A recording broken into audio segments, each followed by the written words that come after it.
السماوات والأرض ورب العرش العظيم والصلاة والسلام على عبد الله ورسوله نبينا وحبيبنا وسيدنا محمد وعلى آله وصحبه وسلم تسليما.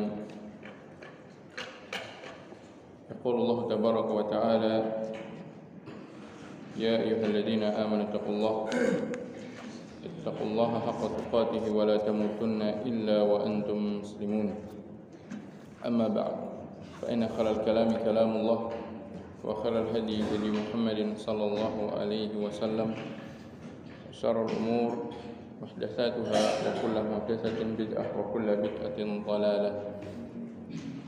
إخواني وأخواتي في الدين ومسلمين muslimat jamaah Masjid Ulul Albab rahimani wa rahimakumullah jami'an. Alhamdulillah, tentunya haruslah terus kita senantiasa bersyukur pada Allah Subhanahu wa taala, menjadikan pujian dan rasa syukur kita kehadirat Allah Subhanahu wa taala atas limpahan nikmat yang senantiasa Allah Subhanahu wa taala karuniakan, baik nikmat-nikmat yang bersifat ruhiyah maupun sifat nikmat-nikmat yang bersifat badaniyah. Dan di antara nikmat yang Allah Subhanahu wa taala karuniakan kepada kita adalah nikmat berupa hidayah, nikmat berupa ad-dalalah, ditunjukkannya kita ke jalan kebaikan, ditunjukkannya kita untuk bisa mempelajari tentang syariat Allah Subhanahu wa taala dan sunnah-sunnah Nabi-Nya yang mulia sallallahu alaihi wasallam. Karena kalau kita melihat dan memperhatikan apa yang ada di sekitar kita ataupun apa yang terjadi atau dilakukan oleh kebanyakan manusia, maka kita dapati kebenaran apa yang telah Allah Subhanahu wa taala firmankan di dalam firman-Nya. Tatkala Allah Subhanahu wa taala firman, wal 'asri innal insana lafi khusrin, demi waktu, demi perjalanan waktu yang kalian lalui, itu Allah Subhanahu wa taala bersumpah dengan sesuatu yang kita menjalaninya, sesuatu yang kita menghadapinya. Allah Subhanahu wa taala bersumpah dengan waktu, menyatakan bahwasanya innal insana lafi khusrin, sesungguhnya manusia itu berada dalam khusr. Al-khusr artinya adalah al-khasar, kerugian. Kita tahu kalau dibilang rugi, maka orang akan langsung terbesit di benaknya rugi itu berarti apa yang dia dapatkan lebih sedikit dari modal yang dia keluarkan. Tidak ada lebih, itu namanya rugi. Seorang mempersiapkan untuk perdagangannya modal sebesar 1 juta. Ternyata apa yang dia hasilkan sama mencapai 1 juta pun tidak. Ada yang mungkin malah tinggal setengahnya. Ada yang mungkin justru habis. Itu namanya rugi. Maka Allah Subhanahu wa taala menyatakan bahwasanya manusia ini berada dalam kerugian. Secara umum manusia semuanya berada dalam kerugian. Dinyatakan rugi karena apa yang Allah berikan kepada mereka berupa modal sebagai sebuah modal, kebanyakan manusia membelanjakannya dengan sesuatu yang tidak memberikan keuntungan kepadanya. Usia sekian tahun, sekian puluh tahun, ada yang mungkin di usianya melebihi dari 60 tahun, ada yang mungkin pas 60 tahun, ada yang mungkin kurang. Yang Allah SWT berikan modal tersebut, usia dan waktu yang Allah SWT berikan, kesehatan yang Allah berikan selama itu, nikmat rezeki yang Allah berikan selama itu, ternyata tidak bisa menjadikan mereka membeli akhirat. Karena seorang ketika dia diberikan modal, diperintahkan untuk beramal, dia ini ibarat orang yang sedang dalam perdagangan. Makanya Allah Subhanahu wa taala mengibaratkan kita mencari akhirat itu dengan tijarah. Qul hal adullukum ala tijaratin, maukah aku tunjukkan kepada kalian sebuah perdagangan, perniagaan.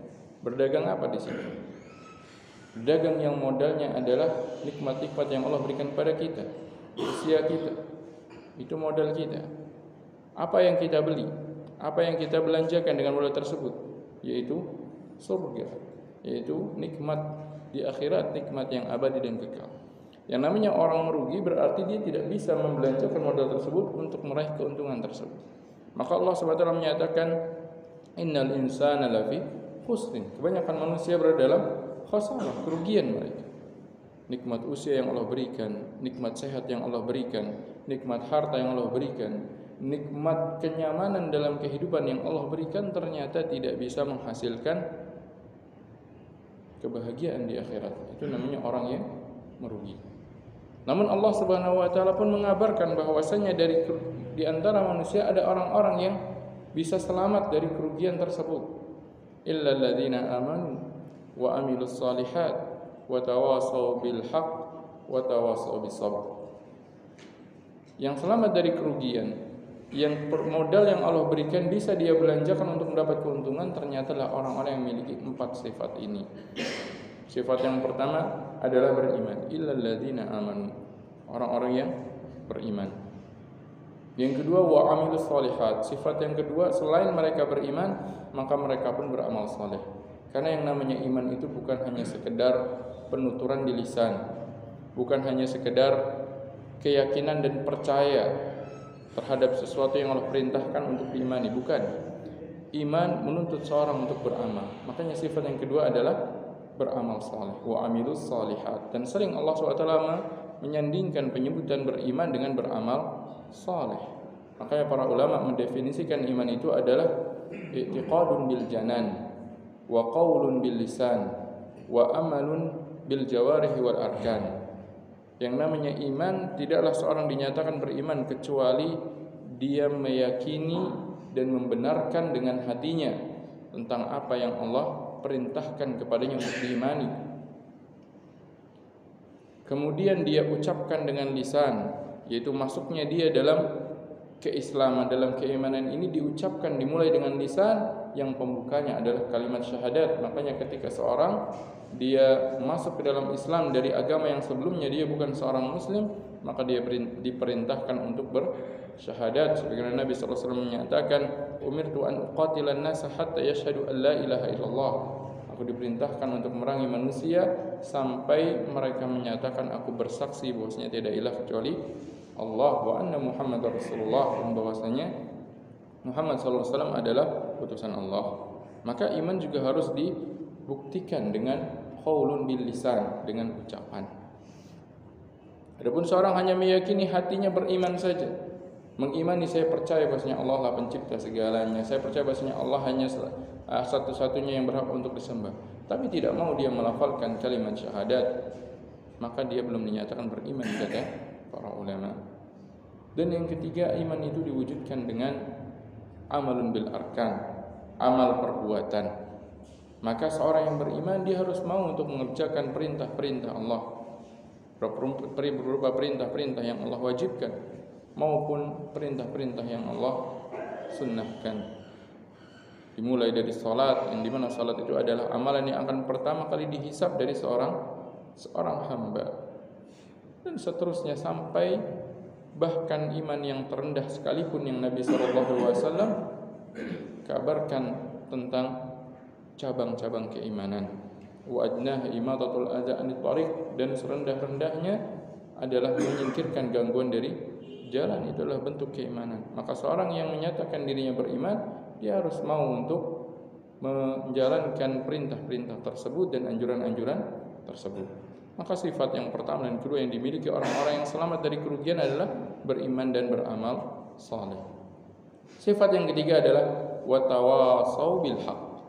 Orang-orang yang beriman, selain mereka beramal saleh untuk diri mereka sendiri, maka mereka pun memikirkan saudara-saudaranya lain dari kalangan manusia, itu saudara-saudaranya sesama manusia. Dengan cara apa mereka memikirkannya? Mereka mengajaknya kepada al-haq, wa tawasau bil haq. mengajaknya untuk ikut menjalankan kebaikan, mengajaknya untuk beriman, mengajaknya untuk beramal saleh.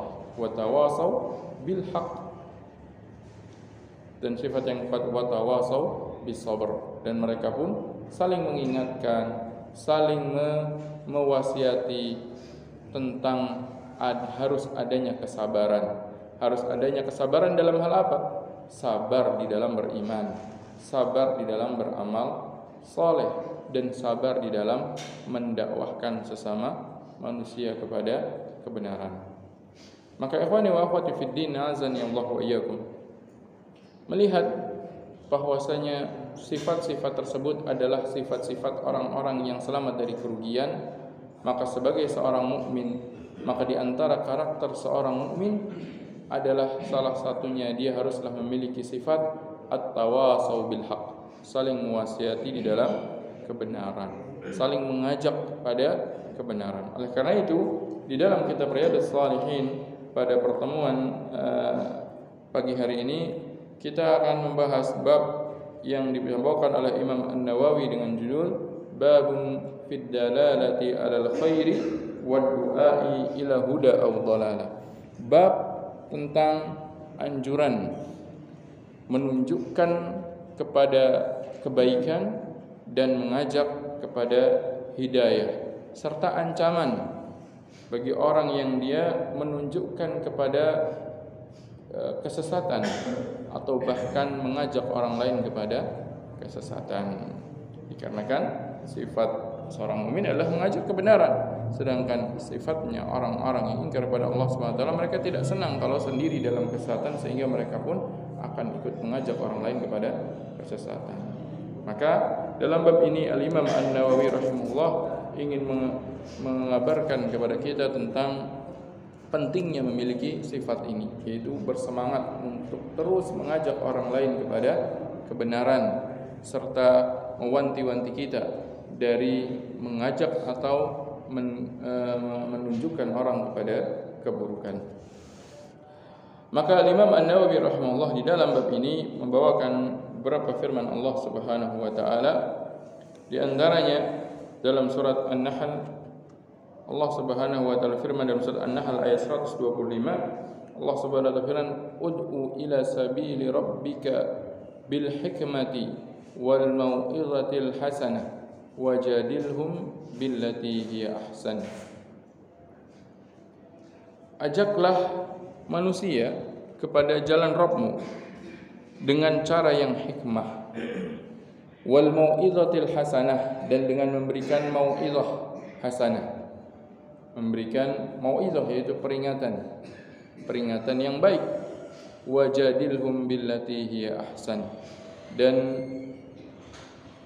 jidallah mereka, yaitu lakukanlah diskusi dan perundingan, lakukanlah diskusi dengan mereka dengan cara yang ahsan, dengan cara yang terbaik.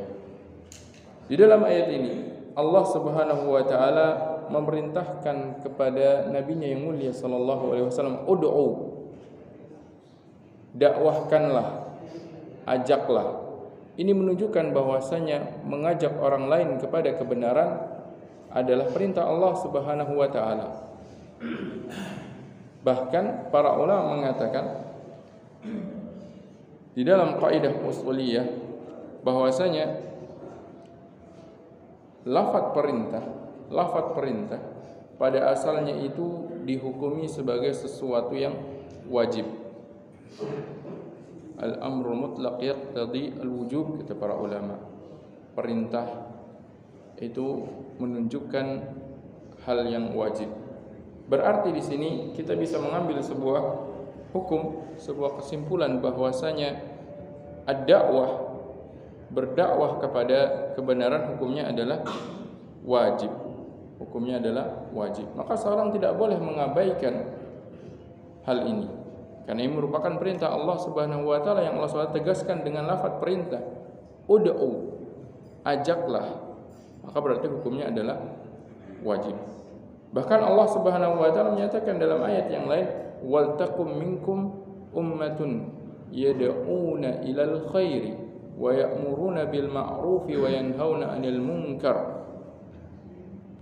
Dan jadikanlah dan hendaknya ada di antara kalian sekelompok orang yang mereka mengajak kepada kebaikan, wa ya'muruna bil ma'rufi wa yanhauna 'anil munkar, dan mereka mengajak kepada perkara yang ma'ruf, merintahkan perkara yang ma'ruf, melarang dari perkara yang mungkar. Wa ulaika humul muflihun, merekalah orang-orang yang beruntung. Maka ayat ini menunjukkan bahwasanya dari tengah-tengah kaum muslimin haruslah ada al-amru bil ma'ruf wan nahyi 'anil munkar, dan dakwah ilal haq, mendakwahkan kepada al-haq. Karena Allah SWT tegaskan wal takum minkum, hendaknya ada sekelompok orang yang mereka mengajak kepada kebaikan. Dan juga dalam ayat yang tadi dibawakan oleh Imam Nawawi, ud'u ila sabili rabbik, dan ajaklah kepada jalan Rabbmu. Oleh karena itu para ulama mengatakan bahwasanya al-amru bil ma'ruf wan nahyi 'anil munkar, ataupun kita istilahkan dengan berdakwah, itu hukumnya adalah wajib. Ini jadi pertanyaan, kewajiban ini apakah berlaku bagi setiap muslim, bagi setiap orang, atau kewajiban ini hanya wajib bagi sebagian saja? Atau diistilahkannya para ulama adalah apakah wajib ini wajib aini atau wajib kifai? Maka para ulama berbeda pendapat dalam hal tersebut. Berdasarkan firman Allah SWT, wal takum minkum, dan hendaknya ada minkum. Harfum min, huruf min di situ, maka sebagian mengatakan bahwa min di situ adalah litab'id, yaitu menunjukkan sebagian dari kalian. Kalau itu diartikan sebagai min litab'id, berarti kewajiban untuk berdakwah ini adalah wajib kifai. Sehingga kalau seandainya sudah ada yang melakukan dakwah ilallah atau mengajak orang lain kepada kebaikan, maka yang lainnya sudah tidak wajib lagi. Wal takum minkum, hendaknya ada di antara kalian. Yang lain mengatakan min di situ bukanlah lit tab'id, tapi ada jenis min lil bayan, li bayanil jins, menunjukkan sekedar penjelasan saja bahwasanya kewajiban ini berlakunya bagi siapa? Bagi kalian, yaitu orang-orang yang beriman. Maka berarti ini berlaku untuk semuanya. Tentunya berlaku untuk semuanya sesuai dengan kapasitasnya dan memenuhi syarat-syaratnya. Apabila dia telah memenuhi syaratnya, itu maksud dari wajibul a'yan dalam hal ini. Ala kulli hal, baik itu dinyatakan sebagai sebuah wajib kifai maupun dinyatakan sebagai sebuah wajib aini, maka dakwatu ilallah termasuk perkara yang diperintahkan oleh Allah Subhanahu wa taala bagi kaum muslimin. Dan yang namanya ad-dakwah itu adalah mengajak. Maka ad-dakwah itu berarti ketika seorang menjelaskan, setelah itu dia pun mengajaknya. Bukan hanya sekedar menjelaskan. Ketika menjelaskan maka namanya adalah menunjukkan. Ketika berdakwah maka maknanya adalah mengajaknya. Oleh karena itu Imam Nawawi dalam judul babnya membawakan dua istilah. Istilah yang pertama ad-dalalatu 'alal khair, menunjukkan kepada kebaikan. Berarti menunjukkan kepada kebaikan apa? Menjelaskan, mengajarkan. Itu namanya menunjukkan seorang kepada kebaikan. Wad-du'a'u ilal huda, dan mengajak kepada hidayah. Maka mengajak ad-da'wah itu lebih spesifik lagi, atau lebih utama lagi, lebih afdal lagi dari sekedar ad-dalalah, dari sekedar menunjukkan. Namun pada masing-masing keduanya terdapat keutamaan. Pada masing-masing keduanya termasuk hal yang diperintahkan oleh Allah Subhanahu wa taala. Baik sekedar menunjukkan, yaitu menunjukkan kepada kebenaran, maupun sampai pada tahapan mengajak kepada kebenaran berdasarkan ayat ini. Oleh karena itu, dikarenakan dakwah ini merupakan sebuah perintah dari Allah Subhanahu wa taala, maka berarti sesuatu yang diperintahkan oleh Allah Subhanahu wa taala itu adalah sesuatu yang dicintai oleh Allah Subhanahu wa taala. Maka berarti seorang yang dia mendakwahkan, yang dia mengajak orang lain kepada kebenaran, dia sedang melakukan perkara yang dicintai oleh Allah Subhanahu wa taala. Dan kalau dia melakukan sesuatu yang dicintai oleh Allah Subhanahu wa taala, maka berarti dia diistilahkan orang yang sedang beribadah. Karena para ulama mengatakan, di antaranya Syekh Islam Ibnu Taimiyah mendefinisikan sebuah ibadah adalah ismun jami'un likulli ma yuhibbuhu Allah wa yardah minal aqwali wal a'mali al-zahirati wal batinah. Sesuatu perkara yang dicintai dan diridhai oleh Allah, baik itu berupa ucapan ataupun perbuatan. Ucapan berarti termasuk dalam dakwah ketika seorang mengajak orang lain. Ayo kita salat, ayo kita jalankan perintah Allah, jangan lakukan kemaksiatan. Berarti dia sedang apa? Sedang beribadah dengan ucapannya. Baik ucapan yang zahir maupun ucapan yang batin. Baik amalan yang zahir maupun amalan yang batin. Maka itu diistilahkan sebagai sebuah ibadah. Maka kalau sesuatu dikatakan sebagai sebuah ibadah, maka disyaratkan di dalamnya adalah keikhlasan.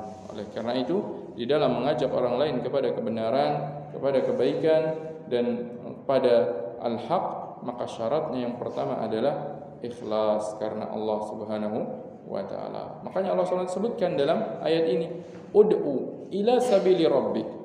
Ajaklah manusia, kemana ajaknya? Bukan kepada dirinya, bukan kepada pendapatnya, tapi ke jalan apa?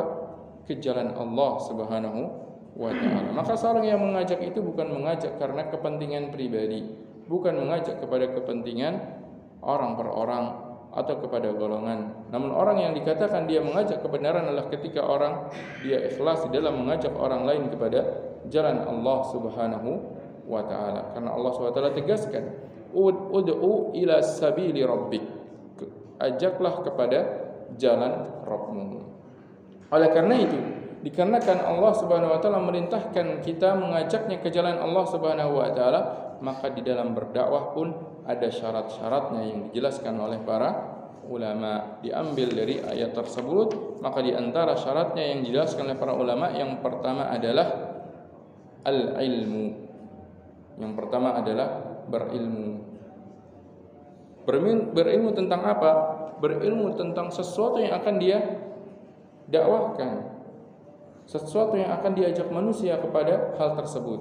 Ketika seorang ingin mengajak seorang lain kepada sholat, ayo kita sholat, berarti apa? Berarti dia pun harus mengetahui hukum-hukum tentang sholat. Karena ketika dia mengajak orang lain kepada sholat, tentunya bukan sekedar ayo kita sholat kemudian biarkan orang sholat semaunya, tidak.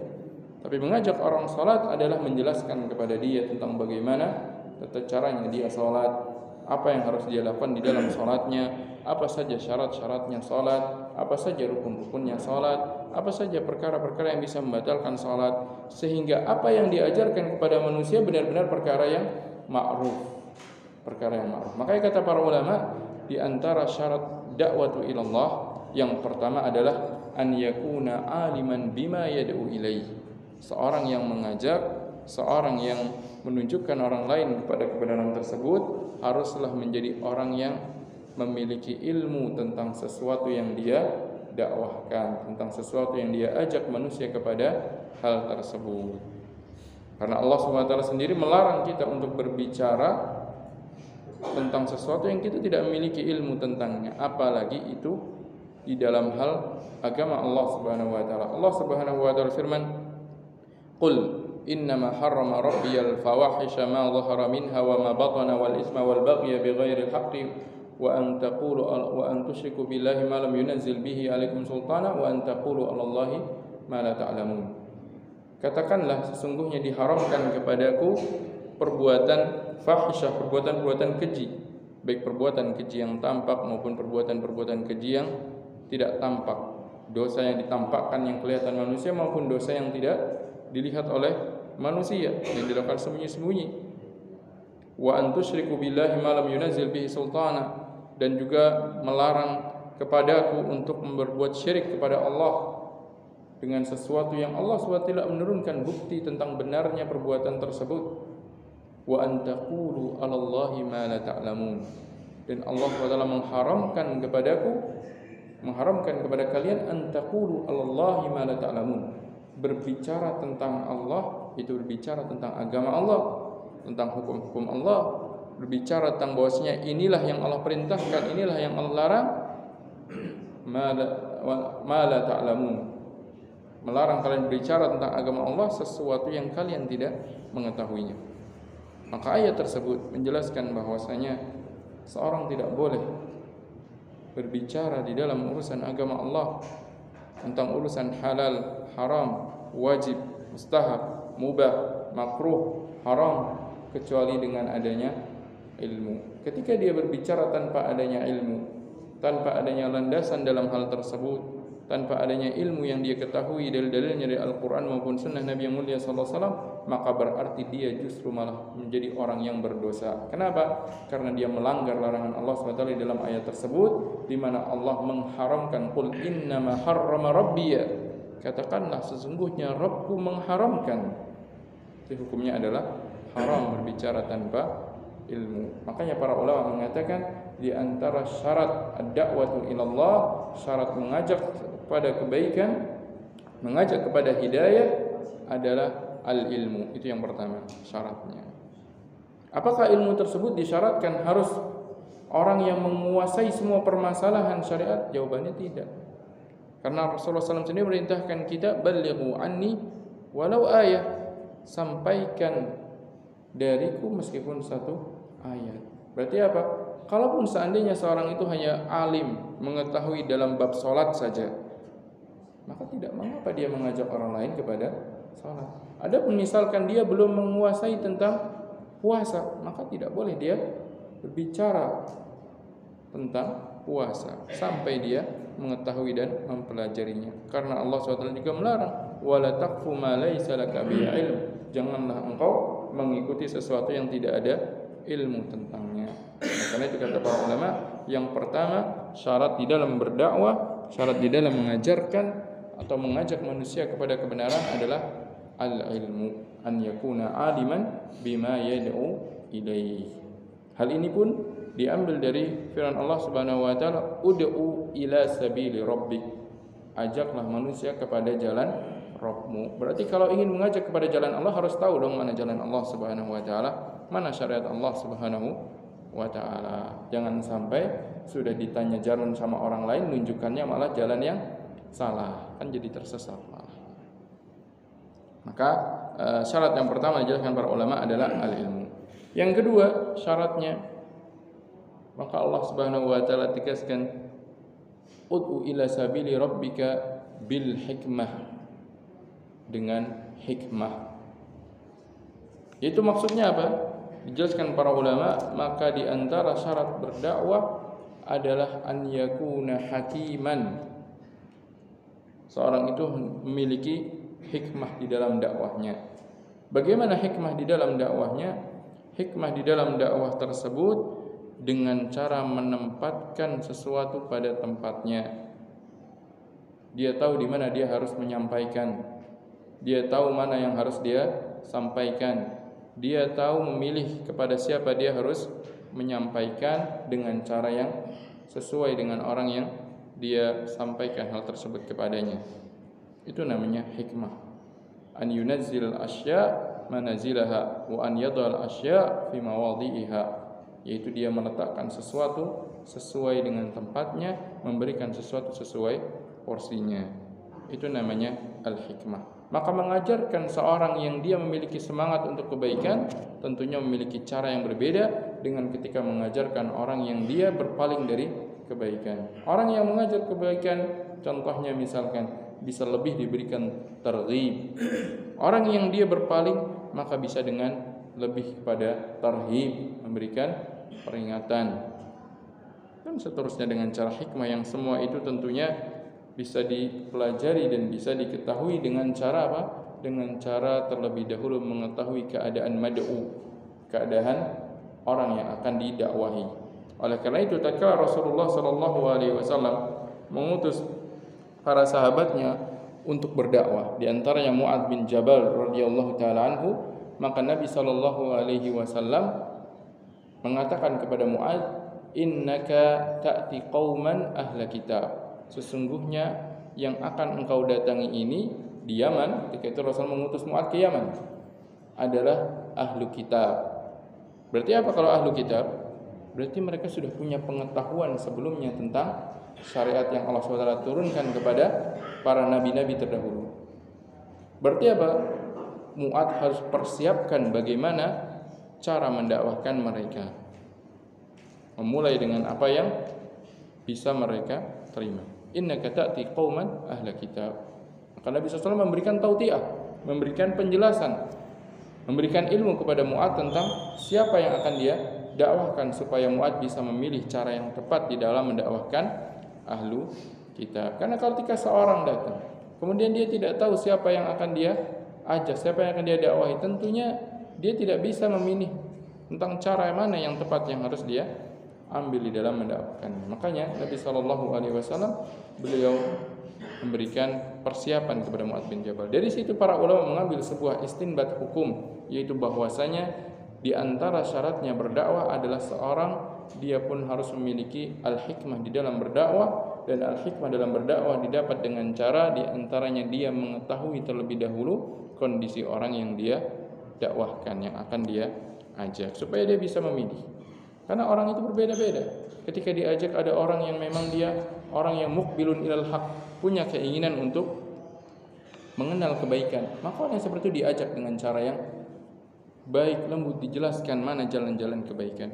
Ada orang lain yang dimana dia itu tipenya adalah mu'anid, menentang kebenaran meskipun telah mengetahuinya, maka orang yang seperti itu dengan cara apa?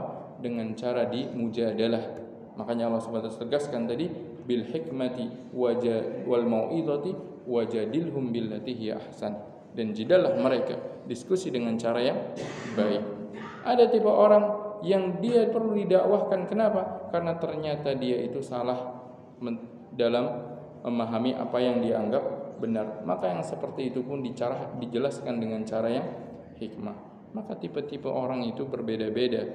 Itu orang-orang yang diajak. Ada orang yang memang jahil, tapi dia memiliki keinginan untuk mengenal kebenaran, maka dijelaskan tentang mana itu jalan-jalan kebenaran. Ada orang yang dia itu merasa dirinya sudah alim, mengetahui tentang jalan kebenaran, namun ternyata dia salah di dalam menapakinya, maka dia dijelaskan bahwasanya apa yang dia lakukan ini keliru dan yang benar adalah demikian. Ada orang yang ternyata dia sudah mengetahui mana itu kebenaran, tapi dia sengaja menentangnya dan enggan untuk mengikutinya. Maka yang seperti itu jika memang dibutuhkan untuk dilakukan mujadalah, maka Allah SWT pun perintahkan wajadilhum billati hiya ahsan. Ada orang yang ternyata tidak butuh dijadal, ingin berjadal dan berdiskusinya pun hanya ingin untuk menambah keruh suasana, maka Allah SWT perintahkan wala tujadil ahlul kitabi illa billati hiya ahsan illa alladziina zalamu minhum. Jangan engkau jidal kecuali dengan cara yang baik, kecuali orang-orang yang zalim, yang tujuannya berjidal, tujuannya berdiskusi adalah untuk sesuatu hal yang buruk, maka tidak perlu dijidal. Maka jalan-jalan atau metode-metode di dalam mendakwahkan manusia pun beraneka ragam. Sebagai contoh, tatkala ada seorang Arab Badui yang dia kencing di masjid, di pojokan masjid datang kencing. Para sahabat yang ketika itu tentunya tahu masjid itu harus dijaga kebersihannya, marah, ingin apa? Ingin langsung membentak orang tersebut. Apa kata Nabi SAW? Beliau ingin mengajak orang itu kepada kebaikan, ingin menjelaskan kebaikan. Karena dia orang yang datang dari Badui, yang dimana ghalibnya mereka adalah orang-orang yang tidak mengetahui tentang hukum-hukum syariat, jauh dari Nabi SAW dan para sahabatnya. Maka sangat banyak hukum-hukum syariat yang tidak mereka ketahui. Nabi SAW melarang para sahabatnya untuk menghentikan dan menghardik. Justru apa yang dilakukan Nabi SAW setelah orang itu selesai, dipanggil kemudian disampaikan bahwasanya masjid ini tidak sepantasnya dilakukan begini dan begitu. Maka orang itu menjadi orang yang sangat taat pada Nabi SAW karena dia mendapati bagaimana cara Nabi yang mulia SAW sangatlah indah, elok di dalam mengajaknya. Tidak langsung menghardiknya ketika dia adalah orang yang jahil. Tapi beda halnya dengan orang yang apa? Yang dia sudah mengetahui tapi menjadi melakukan sebuah fitnah. Contoh lainnya adalah cara yang berbeda yang dilakukan Nabi SAW tatkala para sahabat ketika itu dalam sebuah perjalanan, salah satu dari mereka terluka kepalanya. Kemudian dia ihtilam, mimpi basah sehingga harus mandi. Namun dia belum tahu apakah boleh atau tidak menjadikan tayamum sebagai ganti mandi. Karena ketika itu tentunya ada hukum-hukum yang belum diketahui oleh sebagian para sahabat. Dia bertanya kepada teman-temannya, para sahabat yang lain, apakah kalian mendapatkan rukhsah bagiku untuk sekedar bertayamum? Kepalaku sedang terluka. Apa kata para sahabat? Lam najid laka rukhsatan. Enggak, kami enggak dapat rukhsah. Akhirnya apa? Sahabat tersebut mandi, membasahi lukanya, qadarullah meninggal. Ketika kejadian tersebut disampaikan kepada Rasulullah SAW, bagaimana tanggapan Rasulullah SAW kepada para sahabat yang memberikan fatwa? Qatalahumullah. Mereka telah membunuhnya. Mereka telah membunuhnya, semoga Allah membunuh mereka. Artinya apa? Rasulullah marah. Padahal apa? Padahal sama kondisinya, orang ini sama melakukan kesalahan dengan orang Badu Jadi para sahabat yang lain ini. Hanya saja para sahabat yang lain ini harusnya kan mereka tahu, bertanya dulu kepada Rasulullah sebelum memberikan sebuah fatwa. Tapi ternyata mereka langsung fatwakan sesuatu yang berdampak kepada meninggalnya salah satu sahabat. Maka Nabi SAW, ala sa'alu, kenapa mereka tidak bertanya dulu? Bertanya kepada Nabi yang mulia sallallahu alaihi wasallam. Supaya apa? Supaya tahu dulu bagaimana solusinya. Ala syifa'ul iyyi as-su'al. Karena sesungguhnya obatnya ketidaktahuan itu adalah bertanya. Di dalam satu kondisi Nabi SAW tidak marah karena perbuatan orang Badui tadi yang kencing di masjid. Dalam satu kondisi Nabi SAW marah gara-gara apa? Sebagian para sahabat memberikan fatwa tanpa ilmu. Dalam kondisi yang lain kita dapati ada seorang yang dia datang kemudian sholat. Datang kepada Nabi SAW disuruh ngulang sholat. Akhirnya sholat, datang lagi disuruh ngulang lagi. Dibiarkan. Kenapa? Orang itu kan sudah tahu ada Nabi SAW di situ. Pertama kali disuruh ngulang sholat, kenapa nggak nanya apa salahnya? Tapi langsung sholat saja. Akhirnya sampai 3 kali baru dia bertanya. Lihat bagaimana cara Nabi SAW mengajak orang kepada kebenaran itu beraneka ragam. Melihat dari kondisi orang yang beliau ajak. Ketika kondisinya adalah orang yang jahil, maka beliau ajak dengan cara yang baik. Ketika kondisi orang yang beliau ingin ajak kepada kebenaran adalah orang-orang yang sebenarnya mereka tahu harus bertanya kepada Nabi SAW tapi tidak bertanya, maka beliau berikan kepada mereka sebuah pelajaran. Beliau perlakukan dengan yang lebih tegas lagi kepada mereka. Oleh karena itu para ulama mengatakan di antara syaratnya mendakwahkan dan mengajak manusia kepada kebenaran adalah an yakuna aliman bihadil mad'u. Haruslah dia menjadi seorang yang tahu dengan keadaan orang yang dia dakwahkan. Yang ketiga pun di antara bentuk hikmah adalah dia mengetahui cara-caranya di dalam berdakwah. Ketika seorang mengetahui keadaan madu tapi dia tidak tahu tentang cara yang sesuai dengan madu tersebut, sama saja. Maka cara-cara berdakwah pun ada ilmunya. Makanya kalau kita pelajari di zaman-zaman sekarang ini atau di akhir-akhir, maka di mata-mata kuliah tentang dakwah pun terkadang ada mata kuliah yang berjudul usul dakwah.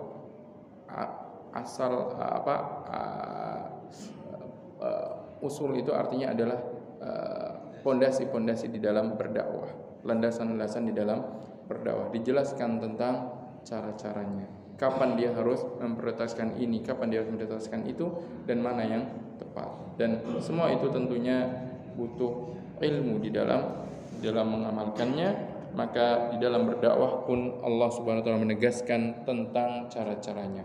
Ud'u ila sabili rabbika bil hikmah wal mau'izatil hasanah, dengan cara yang hikmah, dengan cara mau'izah, memberikan peringatan, itu pun harus hasanah, bukan mau'izah yang sayyi'ah. Wajadilhum billati hiya ahsan, dan kalaupun dibutuhkan maka lakukanlah jidal, lakukanlah diskusi, itu pun dengan cara yang ahsan. Namun jikalau ternyata diskusi itu justru tujuannya adalah bukan untuk mencapai kebenaran, maka Allah Subhanahu wa taala larang, wala tujadilu ahlal kitabi illa billati hiya ahsan illal ladzina zalamu minhum. Jangan kalian melakukan jidal kepada ahlu kitab. Itu kepada ahlu kitab yang ketika itu mereka adalah penentang dakwah Nabi yang mulia sallallahu alaihi wasallam, kecuali dengan cara yang baik. kecuali orang-orang yang zalim di antara mereka. Kata para ulama, maksudnya apa? Maksudnya orang-orang yang zalim di antara mereka, orang-orang yang tujuannya berdiskusi bukan untuk mencapai kebenaran, tapi hanya untuk mengikuti hawa nafsunya dan untuk memenangkan pendapatnya. Maka tidak perlu dicidal yang seperti itu, diabaikan dan tetap harus terus didakwahkan. Maka ikhwani wa akhwati fiddin, azani Allah wa iyyakum, dari ayat yang mulia yang disampaikan Imam Nawawi tersebut kita bisa mengambil beberapa hal tadi yang kita sebutkan, yaitu tentang syarat-syarat ad-da'watu ilallah, syarat-syarat di dalam berdakwah kepada Allah Subhanahu wa taala, dan juga kita telah membahas tentang hukum berdakwah tadi, yaitu sebagian para ulama mengatakan hukumnya adalah fardu kifayah, sebagian yang lain mengatakan hukumnya adalah fardu ain. Adapun ayat yang berikutnya yang disampaikan oleh Imam Nawawi rahimahullah di dalam bab ini adalah dalam surat Ali Imran ayat 104. Allah Subhanahu wa taala firman, "Wal takum minkum ummatun yad'una ilal khairi wa ya'muruna bil ma'ruf wa yanhauna 'anil munkar wa ulaika humul muflihun."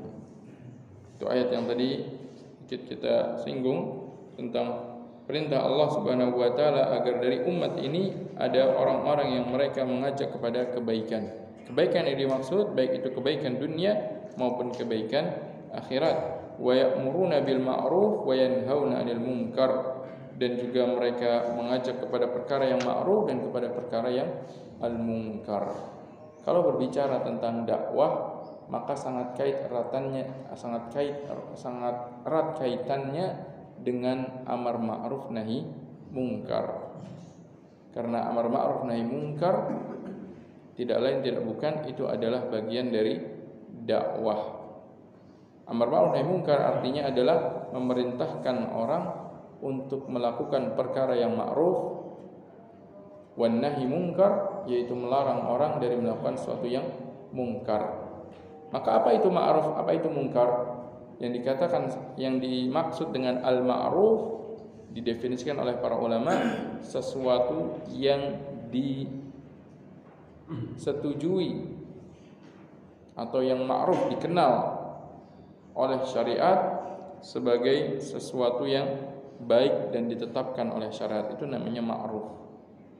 Sesuatu yang dikenal, karena ma'ruf itu artinya dikenal. Al-ma'ruf artinya adalah sesuatu yang dikenal. Sesuatu tersebut dikatakan ma'ruf kalau syariat menyetujuinya. Itu yang dimaksud dengan syariat itu, berarti siapa yang menyetujui? Allah dan Rasulnya. Adapun mungkar adalah sesuatu yang diingkari oleh syariat, yaitu diingkari oleh Allah dan Rasulnya, dilarang oleh Allah dan Rasulnya. Maka seorang dikatakan beramar ma'ruf nahi munkar ketika dia mengajak kepada perkara yang ditetapkan oleh syariat dan melarang dari perkara yang dilarang oleh syariat. Dan tentunya yang namanya perkara yang diperintahkan oleh syariat adalah perkara-perkara yang berisi maslahat baik dunia maupun akhirat.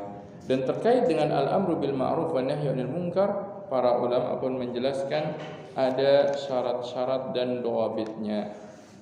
Maka kalau kita berbicara tentang bab al-amru bil ma'ruf wa nahyi 'anil munkar, bab dakwah, maka kita pun akan berbicara tentang syarat-syarat tersebut. Kenapa? Supaya orang tidak salah di dalam beramar ma'ruf nahi munkar. Karena kalau dia salah dalam beramar ma'ruf nahi munkar, imma yang terjadi adalah dia berdosa karena dia berbicara tanpa ilmu, imma yang terjadi adalah fitnah yang lebih besar ketika dia tidak tepat caranya di dalam beramar ma'ruf nahi munkar. Maka di antara syarat-syarat yang dijelaskan oleh para ulama di dalam beramar ma'ruf nahi munkar, yang pertama, an yakuna al-amiru aw an-nahi 'aliman bi anna hadha ma'ruf ya'muru bihi wa hadha munkarun yunha anhu. Yang pertama, syaratnya kurang lebih sama seperti syarat dakwah tadi, yaitu apa? Orang yang ingin mengajak orang lain kepada perkara yang ma'ruf, ingin melarang orang lain dari suatu perkara yang dia anggap munkar, dia harus tahu terlebih dahulu sesuatu yang dia perintahkan apakah memang perkara yang ma'ruf, sesuatu yang dia larang apakah memang perkara yang munkar atau bukan. Jangan sampai dia mengajak sesuatu yang dia sendiri ternyata keliru, bahwasanya dikira itu perkara yang ma'ruf, ternyata itu perkara yang mungkar. Jangan sampai dia melarang orang dari sesuatu yang dia kira itu mungkar, ternyata itu bukanlah sebuah kemungkaran. Maka di sini para ulama menjelaskan hendaknya seorang di dalam beramar ma'ruf nahi munkar dia berilmu terlebih dahulu tentang hal yang dia perintahkan tersebut, tentang sesuatu yang dia cegah tersebut. An yakuna aliman bima ya'muru bihi au bima yanha anhu. Dalilnya sama, dalilnya firman Allah SWT, wala taqfu ma laysa laka bihi ilmun. Lalu caranya gimana? Caranya ya dengan belajar. Pengen mengajak orang kepada perkara yang ma'ruf, maka pelajari dulu apakah benar itu perkara yang ma'ruf atau bukan. Ada perkara ma'ruf yang sangat jelas diketahuinya. Setiap orang sholat jelas perkara yang ma'ruf. Ada perkara ma'ruf yang mungkin butuh pendalaman. Intinya seorang tentunya mendakwahkan sesuai dengan apa yang dia ketahui. Syarat yang kedua, ketika seorang ingin memerintahkan kepada perkara yang ma'ruf atau meninggalkan dari perkara yang mungkar, syarat yang kedua adalah dia pun harus mengetahui apakah orang yang akan diajak bicara tersebut, orang yang diajak atau yang dilarang tersebut sudah meninggalkan perkara yang ma'ruf atau melakukan perkara yang mungkar. Contoh, dijelaskan para ulama, contohnya ketika ada seorang di bulan Ramadan dia makan dan minum di siang hari. Kita melihat ada orang makan dan minum ternyata di siang bulan Ramadan. Maka seorang yang ingin menegakkan amar ma'ruf nahi munkar jangan kemudian langsung menghardik atau langsung mengambil makanan yang sedang ada di tangannya. Apa yang harus dilakukan? Tanya dulu, kenapa kamu tidak berpuasa di bulan Ramadan? Bisa jadi dia adalah seorang musafir. Bisa jadi dia itu sedang sakit. Bisa jadi dia orang yang tidak tahu kalau itu bulan Ramadan. Maka yang harus dilakukan orang yang ingin mengajak kepada perkara yang ma'ruf, dia harus tahu dulu bahwasanya orang itu memang meninggalkan perkara yang ma'ruf. Orang itu melakukan sebuah yang mungkar. Contoh lain, tatkala Rasulullah SAW sedang berkhutbah Jumat, ada seorang datang kemudian langsung duduk. Datang langsung duduk. Apa yang dikatakan Nabi SAW? Apa yang dilakukan Nabi SAW? Beliau SAW bertanya, hal sholaita? Apakah kamu sudah sholat? Sudah sholat tahiyatul masjid? Ditanya dulu, jangan kemudian langsung diri sholat dulu 2 rakaat. Tidak, ditanya dulu. Supaya apa? Memastikan apakah orang itu memang belum sholat. Karena kan tadi syaratnya apa? Seorang yang ingin beramar ma'ruf nahi munkar, dia harus tahu terlebih dahulu orang yang akan diajak bicara ini apakah memang benar-benar meninggalkan perkara yang ma'ruf sehingga harus diperintahkan perkara yang ma'ruf, atau dia ini memang melakukan sesuatu yang mungkar sehingga harus dilarang. Kalau ternyata dia tidak melakukan sesuatu yang mungkar, maka tidak perlu dilarang. Ada kalanya orang ketika dia dilarang dari sesuatu padahal dia tidak melakukannya, dia justru malah marah.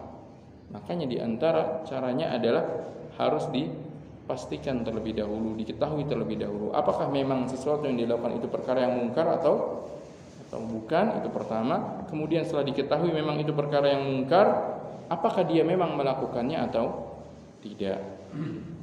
Seperti contohnya dalam kasus Nabi SAW yang tadi kita sebutkan.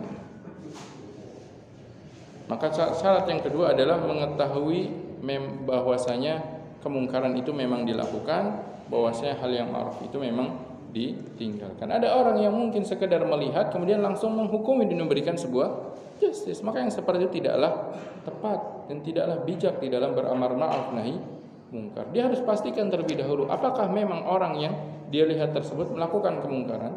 Ketika yang dilakukan adalah sebuah kemungkaran, maka barulah di situ dia melakukan tindakan, yaitu mencegah hal tersebut agar dia tidak melakukan kemungkaran tadi.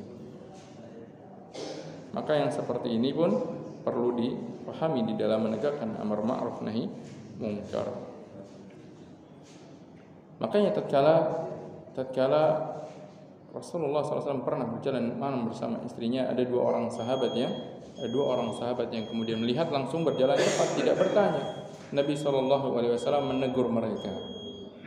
Dengan tujuan apa? Mengabarkan bahwasanya yang beliau lakukan ini bukanlah sebuah kemungkaran. Jangan sampai syaitan itu kemudian membisikkan ke dalam telinga orang yang melihat, kemudian memberikan sebuah klaim, memberikan sebuah putusan bahwasanya oh si fulan sudah melakukan sebuah kemungkaran. Maka Nabi SAW menjelaskan bahwasanya yang bersama beliau ini adalah istri beliau. Ada kalanya orang itu hanya sekedar dugaan-dugaan. Akhirnya apa? Akhirnya timbul prasangka-prasangka yang buruk. Akhirnya dari prasangka yang buruk yang terjadi malah apa? Malah hal-hal yang lebih buruk lagi dari apa yang sebelumnya seharusnya bisa dihindari. Makanya tatkala Allah Subhanahu wa taala perintahkan kepada kita, ya ayyuhalladzina amanu in ja'akum fasiqun binaba'in fatabayyanu. Wahai orang-orang yang beriman, jikalau datang berita dari orang yang fasik kepada kalian, suatu informasi yang belum jelas kepada kalian informasinya, kebenarannya, benar atau tidaknya, fatabayyanu, maka lakukanlah tabayyun terlebih dahulu. Lakukan klarifikasi, pastikan bahwasanya memang itu sesuatu yang benar atau salah. Maka syarat yang kedua adalah orang yang akan menegakkan amar ma'ruf nahi munkar, dia harus tahu terlebih dahulu bahwasanya orang yang akan diajak bicara oleh dia memang sudah melakukan kemungkaran atau meninggalkan perkara yang ma'ruf. Syarat yang ketiga, jelaskan Syekh Muhammad bin Shalih Al-Utsaimin di sini, di dalam syarat beramar ma'ruf nahi munkar, an la yatahawal munkar idza nuhiya anhu ila ma huwa ankar minhu wa a'zam. Syaratnya yang ketiga adalah ketika seorang ingin mengajak perkara yang ma'ruf atau meninggalkan perkara yang mungkar, maka syaratnya adalah apabila kemungkaran tersebut dilarang, maka tidak boleh berubah menjadi sebuah kemungkaran yang lebih besar. Itu harus memperhatikan apa? Maslahat dan mafsadah yang akan timbul dari amar ma'ruf nahi mungkar tersebut. Ada kalanya sesuatu perkara yang ma'ruf tidak disampaikan terlebih dahulu ketika apa? Ketika itu bisa berdampak kepada kemungkaran yang lebih besar. Ada kalanya sebuah perkara kemungkaran yang dilihat tidak perlu dilarang terlebih dahulu ketika apa? Ketika kalau dilarang malah menjadi kemungkaran yang lebih besar. Sebagai contoh atau sebagai dalilnya adalah firman Allah Subhanahu wa taala, "Wa la tasubbul ladzina yad'una min dunillahi fayasubbullaha adwan bighairi ilm." Jangan kalian cela sembahan-sembahan selain Allah tersebut yang disembah orang-orang musyrik, kalau apa? Kalau nantinya mereka akan mencela Allah Subhanahu wa taala. Sebagai contoh lain yang juga praktek dari Nabi yang mulia sallallahu alaihi wasallam tentang kaidah ini, Rasulullah sallallahu alaihi wasallam membiarkan bangunan Ka'bah yang ketika itu adalah kurang dari apa yang seharusnya dibangun. Karena Nabi SAW membiarkannya supaya apa? Alasan beliau ketika ditanya agar tidak menjadi apa? Tidak menjadi permainan dari para orang-orang yang mereka tidak mengetahui tentang hal tersebut, sehingga dianggap Nabi SAW kemudian merubah bangunan Ka'bah yang dibangun oleh Nabi Ibrahim alaihissalam. Sebagai contoh lain, Nabi SAW tidak membunuh keberadaan orang-orang munafik yang ketika itu berada di tengah-tengah kaum muslimin di kota Madinah. Kenapa? Nabi SAW mengatakan, aku tidak ingin manusia mengatakan bahwasanya Muhammad membunuh teman-temannya. Lihat, Nabi SAW membiarkan keberadaan orang munafik. Bahaya tidak orang munafik di tengah-tengah kaum muslimin? Bahaya. Tapi Nabi SAW membiarkan.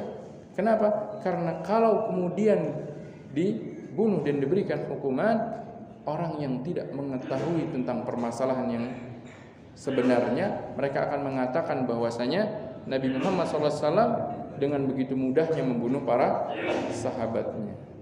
Maka Nabi SAW menghindari sebuah mafsadah yang lebih besar dibandingkan sebuah mafsadah yang bisa ditangani ketika itu.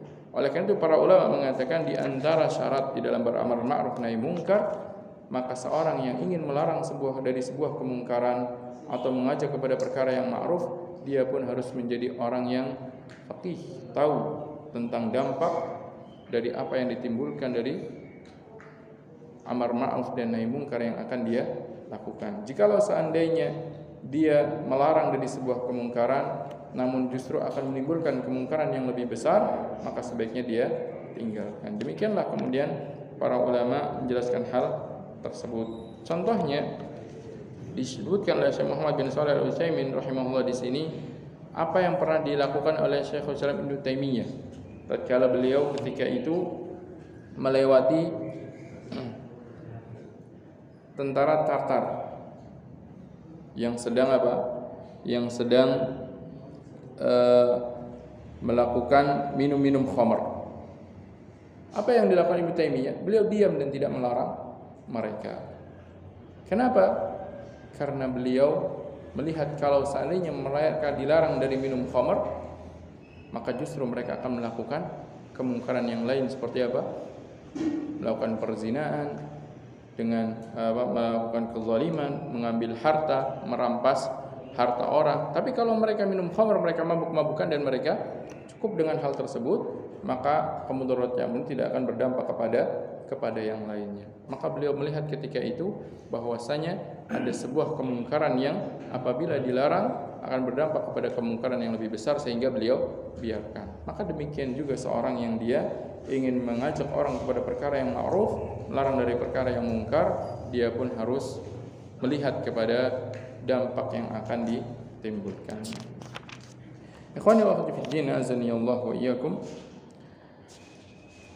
Adapun terkait dengan pahala yang didapatkan seorang yang dia melakukan amar ma'ruf nahi munkar, maka dibawakan oleh Imam Nawawi rahimahullah di dalam bab ini beberapa hadis dari Nabi yang mulia sallallahu alaihi wasallam, dan insyaallah akan kita bahas pada pertemuan berikutnya terkait dengan besarnya pahala yang didapatkan oleh orang yang mengajak kepada kebenaran dan menunjukkan kepada kebaikan.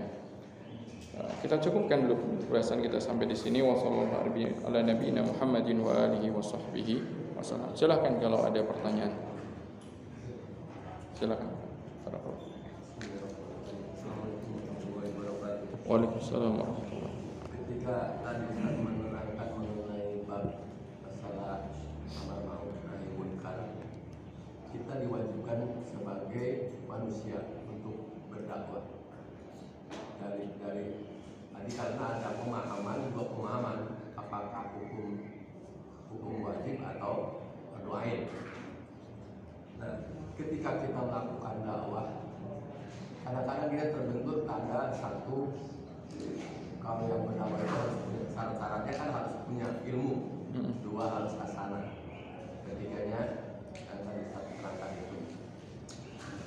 Di zaman sekarang, ketika kita mau berdakwah, apalagi sekarang sistemnya sistem digital ya kan, semua orang wajib, semua orang melakukan dakwah karena untuk nahi munkar. Ketika didakwahkan itu tidak ada rujukannya, tidak ada syar'inya, tidak ada pemahamannya, manhajnya apa, ya kan, manhajnya apa, tapi dia bersemangat untuk berdakwah, di-share kemana-mana, tapi rujukannya tidak ada. Nah, gimana pemahaman kita dan memahami itu seperti itu, apakah kita tidak diterima atau enggak gitu kan? Terima kasih. Assalamualaikum warahmatullahi wabarakatuh. Waalaikumsalam. Melihat apa yang ada di zaman kita sekarang, yaitu banyaknya orang berdakwah atau mengajak kebaikan melalui digital, melalui teknologi yang ada, dikaitkan dengan apa yang tadi kita sebutkan tentang hukum berdakwah dan syarat-syarat dakwah. Maka bagaimana sikap kita? Pertama, perlu kita ketahui terlebih dahulu, hukum ad-da'watu ilallah, hukumnya adalah wajib. Hukumnya adalah wajib. Hanya saja wajib ini berkisar antara apakah wajib kifai ataupun wajib aini. Dalam artian wajib kifai itu begini. Wajib kifai, kalau sudah ada yang melakukannya, mendakwahkan dan mengajak manusia kepada kebaikan, maka bagi yang lain sudah tidak wajib lagi, itu wajib kifai. Adapun wajib aini, maka semua kaum muslimin dia wajib untuk berdakwah. Itu perbedaannya di situ. Namun perlu dipahami bahwasanya wajibnya bagi semua kaum muslimin pun tidaklah seorang itu dikatakan wajib untuk mengamalkan sesuatu kecuali orang tersebut memenuhi syarat-syaratnya, memenuhi syarat-syarat wajibnya. Saya kasih contoh sholat. Sholat itu fardu ain, sholat 5 waktu, fardu ain. Tidak ada yang mengingkari bahwasanya sholat 5 waktu itu fardu ain. Sekarang saya tanya, bagi anak kecil, fardu ain? Kan fardu ain buat semua orang. Anak kecil muslim bukan? Muslim. Berarti apakah wajib juga bagi anak kecil? Tidak. Kenapa? Karena di antara syarat wajibnya sholat ada yang disebut sebagai balik. Sedangkan anak itu belum memenuhi syarat wajib yang satu ini, meskipun dia memenuhi syarat wajibnya apa? Muslim. Maka meskipun sebuah amalan itu dihukumi fardu ain, maka bukan berarti kemudian setiap manusia yang hidup, setiap muslim itu sudah kena kewajibannya sehingga berdosa kalau tidak mengerjakan. Tidak, karena syarat wajib itu bukan hanya Islam, bukan hanya keberanian sebagai seorang muslim, tapi ada syarat-syarat wajib yang lain. Seperti contohnya dalam sholat, syarat wajibnya adalah dia muslim, balik, berakal, tidak haid bagi wanita. Seorang wanita haid meskipun sudah dewasa, wajib baginya sholat? Tidak wajib, bahkan tidak boleh sholat. Padahal kita katakan sholat adalah fardu ain. Nah, kita kembali kepada permasalahan dakwah. Begitu juga dakwah. Meskipun tadi kita sebutkan sebagian para ulama ada yang mengatakan dakwah itu fardu ain, wajib ain, wajib bagi setiap muslim. Namun bukan berarti kemudian semua orang yang dia muslim dia akan berdosa jika dia tidak berdakwah. Tidak. Dilihat dulu syaratnya. Apakah dia seorang yang alim tentang apa yang akan dia dakwahkan? Kalau dia seorang yang alim tentang apa yang dia dakwahkan, maka bagi dia termasuk orang dalam ranah kategori wajib. Kalau misalkan ada 5 orang alim di sini maksudnya orang yang sudah mengetahui tentang sebuah permasalahan yang akan didakwahkan. Contoh misalkan sholat, menjelaskan tentang bagaimana cara sholat. Ada 5 orang semuanya mengetahui secara mendetail tentang tata cara sholat yang dilakukan Nabi SAW, dituturkan Nabi SAW. Maka 5 orang ini kita katakan kalau kelima-limanya adalah orang yang alim, maka bagi 5 orang ini kalau kita hukumi dakwah itu wajib ain, bagi kelima-limanya wajib. Salah satunya tidak boleh, salah satu pun tidak berdakwah. Tapi kalau kita katakan dakwah itu adalah fardu kifayah, wajib kifai, maka kalau sudah ada 1 orang, bagi yang 4 tidak wajib. 4 tidak berdakwah, diam saja, sudah tidak mengapa. Itu apa dampak dari perbedaan pendapat tentang hukumnya. Tapi kalau ada 10 orang, 5-nya alim, 5-nya tidak alim tentang hukum sholat, bagi 5 yang alim ini aslan memang sejak awal bagi mereka tidak wajib. Kenapa? Karena mereka belum memenuhi syarat wajibnya berdakwah. Nah, dari situ kemudian kita berlanjut kepada pertanyaannya tadi. Lalu bagaimana sikap kita menyikapi sekarang ada orang mereka semangat berdakwah secara digital ya, banyak di medsos. Nah, mereka terkadang apa yang motivasi mereka ingin berdakwah seperti itu? Karena mereka menganggap bahwasanya dakwah itu wajib bagi setiap muslim. Tapi apakah mereka sudah memenuhi syaratnya, yaitu alim bima yad'u ilaihi? Kalau mereka tidak memenuhi syaratnya, justru yang mereka lakukan berdosa. Kenapa? Karena tadi Allah Subhanahu wa taala melarang, qul innama harrama rabbiyal fawahisha. Qul innama harrama rabbil fawahisha ma dhahara minha wa batana wal itsma wal baghy bighairi al-haqqi wa an tusyriku billahi ma lam yunzil bihi sultana wa an taqulu 'ala Allahi ma la ta'lamun. Katakanlah sungguhnya Rabbku mengharamkan bagiku perbuatan fahisha dan seterusnya, dan berbicara tentang Allah dengan sesuatu yang tidak dia ketahui. Maka cara kita menyikapinya adalah kita jelaskan kepada manusia bahwasanya kalau memang dia adalah seorang yang alim tentang apa yang dia dakwahkan, maka dia boleh berdakwah. Bahkan mungkin dia menganggap itu wajib aini, maka memang kewajiban dia berdakwah. Tapi kalau ternyata tidak mengetahuinya, maka justru kewajiban dia adalah diam dan tidak berdakwah, karena Allah melarang untuk berbicara tentang sesuatu yang tanpa ilmu. Lalu bagaimana kalau tetap saja banyak yang kemudian berkecimpung dalam dunia dakwah dan dia tidak memiliki referensinya, atau mungkin dia tidak menjelaskan sumber-sumbernya? Maka kita lihat, kalau memang secara latar belakangnya adalah orang yang pernah belajar, orang yang kita ketahui dari mana dia mengetahui maklumat tersebut, maka kita biarkan. Jikalau ternyata kita ketahui bahwasanya dia bahkan termasuk orang yang dia sendiri tidak paham tentang apa yang dia ajarkan, maka itulah kemungkaran yang kita lihat. Ini kita kembali kepada kaidah mungkar tadi.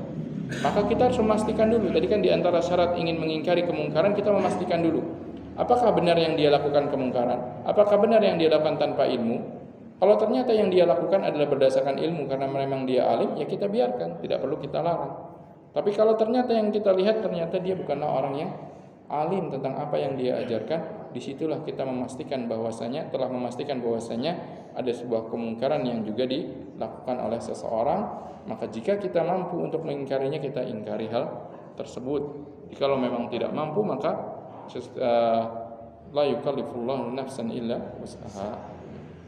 Maka kesimpulannya dari pertanyaan yang diajukan tadi adalah bagaimana sikap kita dalam menghadapi fenomena tersebut. Banyaknya orang yang dia dakwah tanpa kita ketahui apakah dia memang orang yang alim atau bukan di dalam bidang dakwah tersebut. Maka kita pun harus mengklarifikasi terlebih dahulu apakah memang dia memiliki latar belakang keilmuan yang memang bisa memastikan apa yang dia sampaikan benar. Jikalau memang dia memiliki latar belakang yang dimana di situ memang dia belajar, jelas dari apa dia belajarnya, kemudian benar referensinya, maka boleh kita ambil.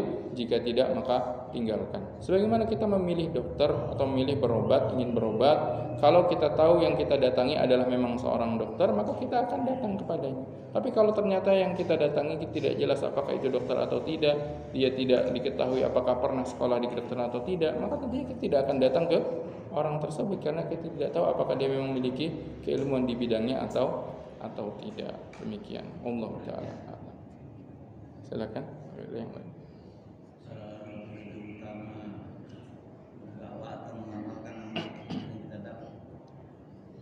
Lebih utama mana antara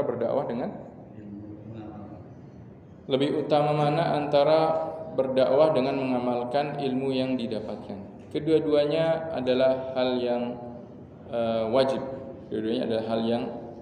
Dalam artian seorang yang telah berilmu, maka dia dituntut untuk mengamalkan ilmu yang sudah dia pelajari, yang sudah dia ketahui. Jika itu perkara yang wajib, maka harus dia kerjakan. Jika itu perkara yang mustahab, maka tentunya keilmuan yang sudah dia dapatkan itu jangan disia-siakan dengan sekedar mengetahui bahwasanya itu hanya perkara yang mustahab, tapi juga harus diwujudkan dengan membuahkan amalan. Dan kalau dia sudah mengamalkannya, maka di antara tuntutannya, atau apabila dia sudah mengetahuinya, maka di antara tuntutan ilmu itu adalah menyebarkan ilmu tersebut, mendakwahkannya. Maka kita katakan tadi kedua-duanya adalah memiliki peran yang utama dan kedua-duanya adalah hal yang wajib dilakukan. Dari sini timbul sebuah permasalahan di kalangan para ulama yang dijelaskan oleh para ulama, sebuah permasalahan yaitu apakah di antara syarat berdakwah itu orang harus mengamalkan apa yang dia akan dakwahkan terlebih dahulu atau tidak? Paham ya permasalahannya? Orang ingin berdakwah, apakah syaratnya dia harus orang yang mengamalkan terlebih dahulu atau tidak perlu dia amalkan terlebih dahulu tapi dia dakwahkan? Orang pengen perintahkan orang, mengajak orang tentang keutamaannya sholat nafilah, sholat rawatib misalkan. Ternyata dia tidak merutinkan sholat rawatib misalkan. Bolehkah dia? Allah Subhanahu wa taala firman, ya ayyuhalladzina amanu lima taquluna ma la taf'alun. Kabura maqtan indallahi an taqulu ma la taf'alun. Juga dalam firman-Nya, atamuruna an-nasa bil birri wa tansawna anfusakum wa antum tatluna al-kitab afala taqilun. Gimana? Enggak boleh. Kalau melalui ayat yang al-hasr itu enggak boleh kan. Sesuai dengan dia harus melakukannya dulu. Nah, ayat tersebut berisi ancaman tentang orang yang dia merintahkan orang lain kepada kebaikan tapi dia sendiri meninggalkannya. Namun kebanyakan para ulama menjelaskan itu tidak menjadi sebuah syarat, dalam artian dia diperintahkan untuk mengamalkan ilmu yang dia sampaikan, ilmu yang dia dapat, namun itu tidak menghalangi dia untuk bolehnya menyampaikan ilmu meskipun belum dia amalkan. Tapi memang harus diamalkan terlebih dahulu, apalagi terdapat sebuah ancaman dari hadis Nabi sallallahu alaihi wasallam tatkala beliau mengisahkan tentang ada seorang kelak di neraka yang akan berurayan ususnya dan dia berputar-putar. Tatkala ditanya, "Apa yang kau lakukan?" Dia katakan, "Dulu aku memerintahkan kebaikan kepada kalian, tapi aku tinggalkan. Dulu aku melarang kalian dari sebuah kemungkaran, tapi aku kerjakan." Maka di sini pun orang yang dia berdakwah, dia memiliki tanggung jawab yang lebih untuk lebih mengamalkan apa yang dia dakwahkan tersebut di dalam dirinya terlebih dahulu. Namun itu tidak menjadi syarat tentang bolehnya mendakwahkan orang lain kepada sesuatu yang dia sendiri belum mengamalkannya. Maka dua-duanya utama dan dua-duanya wajib, beramal atas ilmunya dan mendakwahkan ilmu yang sudah dia dapatkan. Allah Ta'ala. Iya, makanya hadis tadi berbicara tentang wajibnya dia mengamalkan apa yang dia dakwahkan, Itu maka akan menjadi tuntutan bahwasanya seorang mukmin yang selamat dari kerugian adalah dia beriman, beramal soleh dan dia mendakwahkan. Jadi bukan hanya beriman dan mendakwahkan saja tanpa beramal soleh. Allah Ta'ala. Baik, terakhir jika memang tadi ada seperti tadi. Silakan. Masih terkait dengan hikmah berdakwah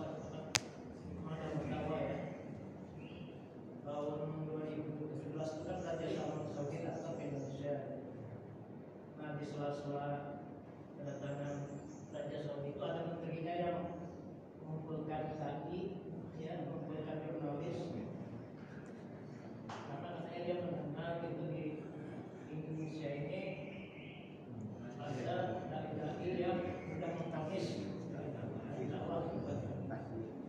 Nah, yang sampaikannya waktu itu persis yang kita sampaikan sekarang ya, gitu kan. Lebih menjadikan persatuan gitu kan gitu.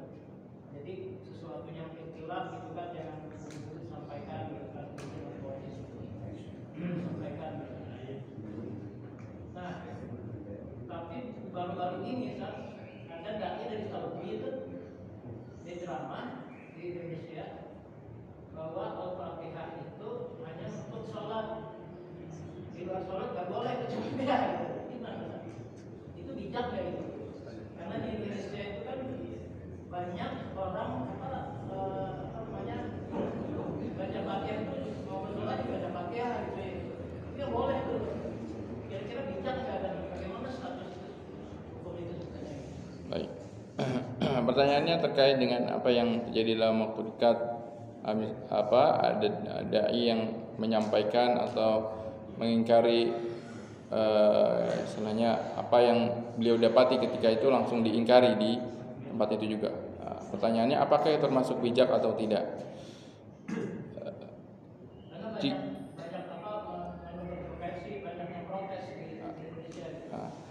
Jika pertanyaannya menghukumi apakah yang dilakukan bijak atau tidak, maka saya sendiri tidak bisa kemudian menyatakan iya atau tidaknya. Kenapa? Karena saya juga tidak tahu kondisi ketika beliau sampaikan ketika itu kondisinya bagaimana secara detailnya. Kenapa? Karena orang yang akan menghukumi sesuatu tanpa melihat atau tanpa memastikan dengan jelas kondisinya, itu pun tidak bijak juga nantinya. Saya tidak bijak juga jadi. Makanya saya katakan kalau pertanyaannya adalah menghukumi atau menjawab apakah yang beliau lakukan itu sudah bijak atau tidak, maka saya katakan saya tidak bisa menjawab juga, tidak mengetahui juga apakah itu sudah sesuai dengan bijak atau tidak. Karena begini, menempatkan sesuatu pada tempatnya itu tentunya kita harus tahu tempatnya ketika itu berarti seperti apa, kondisinya seperti apa, audiensnya seperti apa, kedekatan antara yang berbicara dan yang diajak bicara seperti apa. Ada kalanya kedekatan antara yang berbicara dengan yang diajak bicara itu saking dekatnya, maka yang berbicara melakukan sesuatu mengingkari secara alaniah, mengingkari secara langsung, ini tidak menimbulkan masalah di kalangan orang yang mendengarnya, tapi akan menimbulkan masalah di kalangan orang yang melihatnya. Jadi seperti itu. Maka kembalinya kepada hal ini mungkin menjadi suatu hal yang terkadang bisa dihukumi apa yang beliau lakukan sudah sesuai dengan beliau anggap itu tepat. Ada kalanya bisa kita hukumi ternyata setelah terlihat dampaknya baru terlihat tidak tepat. Ala kulli hal, dalam hal ini wallahu taala alam, dan saya tidak bisa kemudian memberikan sebuah penghukuman juga terhadap hal tersebut apakah itu bijak atau tidak terkait hal ini, karena nanti pun kita akan dihukumi, berarti akan menghukumi sebelum tahu kondisinya juga. Dan tadi diantara syaratnya juga kan, diantara ketika kita ingin mengingkari sesuatu, maka kita pun harus tahu apakah yang dilakukan itu memang sebuah kemungkaran atau bukan, dan apakah itu memang dilakukan tepat di waktu yang dinyatakan kemungkaran atau bukan. Wallahu taala alam. Tapi tentunya kita mendoakan bahwasanya siapapun yang mereka mendakwahkan kepada al-haq, tentunya kita berharap bahwasanya Allah Subhanahu wa taala menjadikan dakwah mereka membuahkan kebaikan di kaum muslimin dan memberikan sebuah edukasi juga di kalangan kaum muslimin agar mereka lebih semangat lagi untuk mengetahui permasalahan-permasalahan yang ternyata mungkin sebagian mengingkarinya, sebagian justru menyatakannya, maka perlu dibuka kembali pelajaran wawasan dari kaum muslimin agar mereka terus belajar dan mengetahui mana yang dinyatakan sebagai perkara yang ma'ruf, mana yang dinyatakan sebagai perkara yang mungkar. Wallahu taala alam. Baik, ikhwani wa akhwati fiddin, azani Allah wa iyyakum. Mungkin itu yang bisa kita bahas pada pertemuan pagi hari ini. Semoga membuahkan ilmu yang bermanfaat, amal yang soleh, dan semoga Allah SWT menjadikan kita termasuk orang-orang yang menegakkan dakwah sunnah Nabi yang mulia SAW ini dan memberikan keberkahan di dalam apa yang kita lakukan. Wassallallahu nabiyana Muhammadin wa alihi wa sahbihi wa sallam. Subhanakallahumma bihamdik, nasyhadu an la ilaha illa anta, nastaghfiruka wa natubu ilaik. Wa akhiru da'wana alhamdulillahi rabbil alamin. Wassalamu alaikum warahmatullahi wabarakatuh.